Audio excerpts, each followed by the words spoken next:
we go back to Romans 13, where God has ordained the higher powers, and it gets, into a situation that you still need to be subject to them.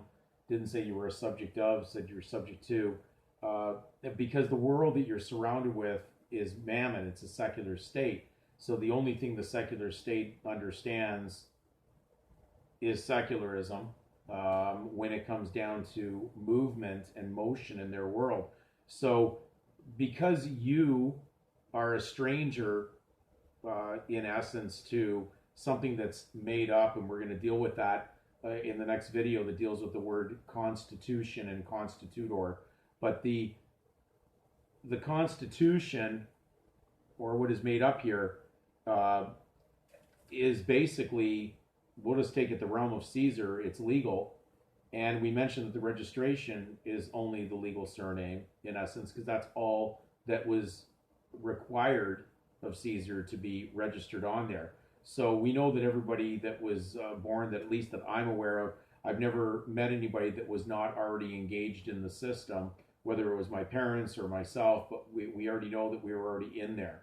And so the the concerning part is the state is going to have someone trespass on it, utilize property that belongs to the state and title that represents them. So, of course, they have to have an instrument to handle that.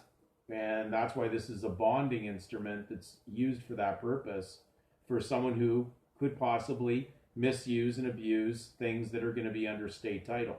And due to that, there is a risk. And of course, they want to hold whoever is asking for interest in their subject matter, which is their title, their legal title. They require that individual to be a surety for it.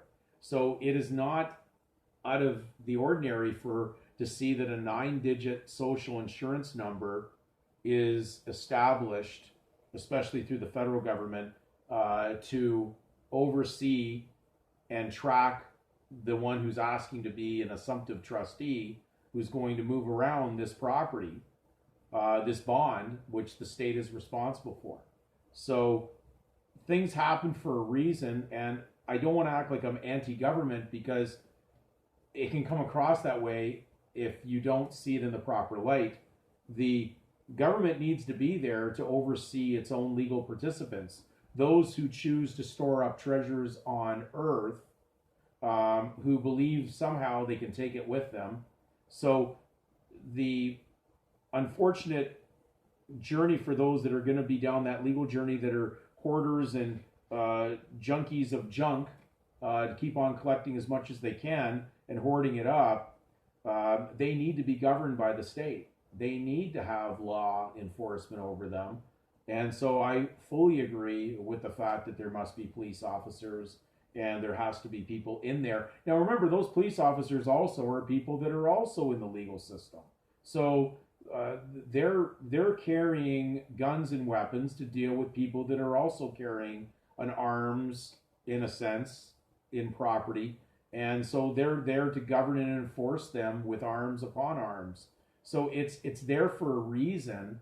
But then there's the spiritual people of God that unfortunately have been deceived as believers to be commingling in with the system and thinking that they must participate in there in a mammon or a monetary way in order to exist. And the relief was given because you can't make somebody a member of something. That's just, there's no consent in that. So if you really were born a member of Canada or the United States, well then, contract law, which runs everything, is out the door. Contract law requires consent. And therefore you could never have been placed in a contract, because that's just an impossibility. And that's why children are protected. And that's why this document is so important, because this is the first document that occurs, which being the birth record the parents filled out. Even though they may have disclosed the private name of the child, the state still has to protect the child no matter what. And so when we see this, just consider that it's not really there, even though it was put there. And the remedy that will come on this will show that there is something still you can do. but you can't elect down two paths at the same time. So if you think you're going to keep the mammon and you're going to keep all the legal property that's held under the state, then you're going to be bound to it, and that's just all there is to it. So you can't have both sides. You can't have your cake and eat it too. As we read in a previous video from one of the Supreme Court justices that was talking about election. So if you elected down the legal mammon path, you can't at the same time claim that you have a spiritual path, because your spirituality has now been subsumed into the legal collective, and now they will oversee even religious organizations that operate under them under 501c3 registrations, because they are operating within that system. They're claiming money as supreme first, and then their spirituality in secondary position. So the state is there for a reason, but again, we have to understand its limits, what it can do and what it cannot do, what God has allowed them to do and what he has not allowed them to do. So, but it has to be there, and to an extent, if it wasn't for the birth record filled in by the parents, there really wouldn't be a choice for the child, but the child has to come to his own choice at age of election.